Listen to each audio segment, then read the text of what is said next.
আসসালামু আলাইকুম। বরাবরের মতো আমি আরো একটি ভিডিও নিয়ে হাজির হলাম। দেখতে পারতেছেন নিয়ামা ব্র্যান্ডের একটি রাইস কুকার আমার কাছে চলে আসছে। এটার কয়েলটা দেখেন গলে একদম নিচ থেকে ডাউন হয়ে গেছে। এই কয়েলটা আপনাদেরকে আমি খুলে দেখাবো। রাইস কুকারটা খুলে ভিতরে দেখাচ্ছি কয়েলটার কি অবস্থা।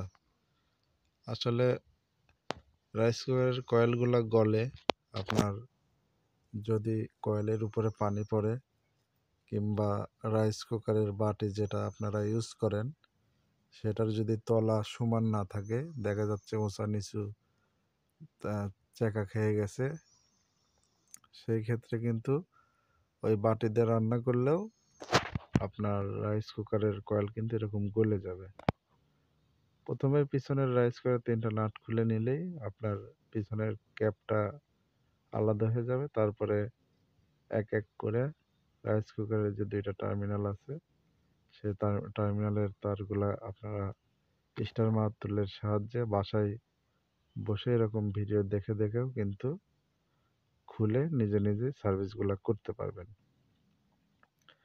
ভিডিও স্কিপ না করে পুরোটাই দেখবেন, তাহলে আপনাদের যদি রাইস কুকারের কোনো সমস্যা থাকে আমাদের কাছ থেকে কিংবা বাজারে আশেপাশে কাউকে থেকে কয়েল কিনা আপনারা কিন্তু ভিডিও দেখে দেখে নিজে নিজেই এই কাজগুলো করতে পারবেন। এই ধরনের ভিডিও পেতে চ্যানেলটি অবশ্যই সাবস্ক্রাইব করবেন, পাশে থাকা বেল আইকনটি অন করে দিয়ে আমার সাথেই থাকবেন।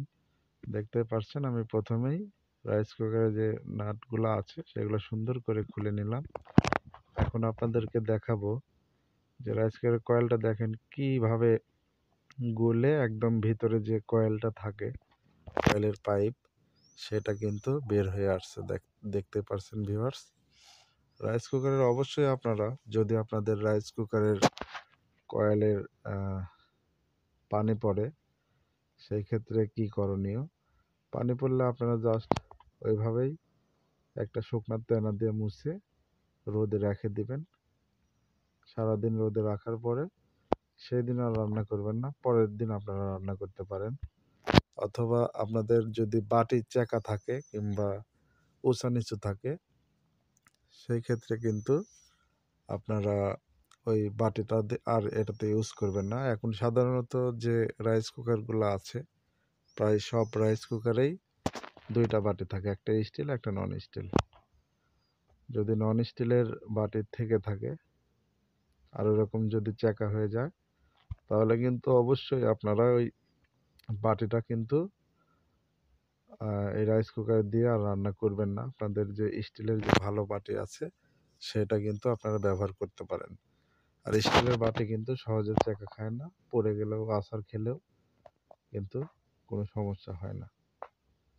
আপনারা চেষ্টা করবেন স্টিলের যে বাটিটা আছে সেটা দিয়ে সবসময় রাইস কুকারে রান্না বাড়ার কাজ করার। কারণ অ্যালুমিনিয়াম বাটিটা আসলে যদি ওর ভিতরে আপনারা চাউল ধুইতে যান সেই ক্ষেত্রেও কিন্তু পাতিলের তলা চেকা হয়ে যাওয়ার সম্ভাবনা থাকে। আমি একটা 1000 ওয়াটের ভালো কালো কয়েল নিছি। নেওয়ার পরে দেখতে পাচ্ছেন পার্ট টু পার্ট যেভাবে খুলছি সেইভাবে লাগাচ্ছি।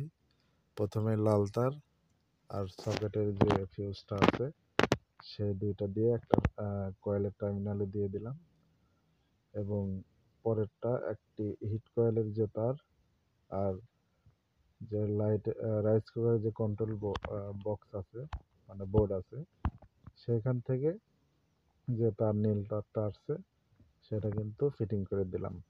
এখন যে ম্যাগনেটটা আগেকার ছিল সেই ম্যাগনেটটা ভালো, তাই আমি ম্যাগনেটটা বাতিল করলাম। ওই ম্যাগনেটটাই আবার আমি খুলে সুন্দর করে প্লাসের সাহায্যে 2 সাইডের যে কান আছে সেই কানগুলো কিন্তু সমান করে নিছি, বিধায় এখন এখানে সুন্দরভাবে লাগানো যাচ্ছে। এই ধরনের ভিডিও পেতে চ্যানেলটি অবশ্যই সাবস্ক্রাইব করবেন। আর আপনারা কি ধরনের ভিডিও চান অবশ্যই কমেন্টসের মাধ্যমে আপনারা আমাকে জানাবেন। আমি নেক্সট সেই ধরনের ভিডিও এই চ্যানেলে আপলোড করব। এই চ্যানেলে আরও অনেক সার্ভিসিংয়ের ভিডিও আসবে ইনশাল্লাহ। আপনারা দোয়া করবেন।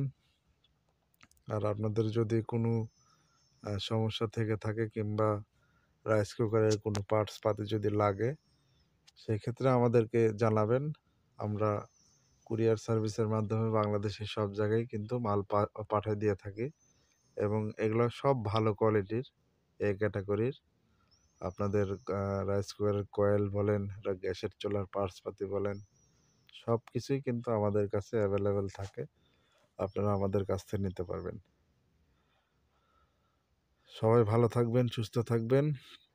রাইস কুকার চেক করা হয়ে গেল এবং কয়েলটাও কিন্তু সেটিং করা হয়ে গেল। এখন আমি এটার পিছনের যে নাট ৩টা আছে সেই ৩টা নাট লাগিয়ে এটার কাজ সমাপ্তি করতেছি। সবাই ভালো থাকবেন। ধন্যবাদ। আসসালামু আলাইকুম ওয়া রাহমাতুল্লাহ।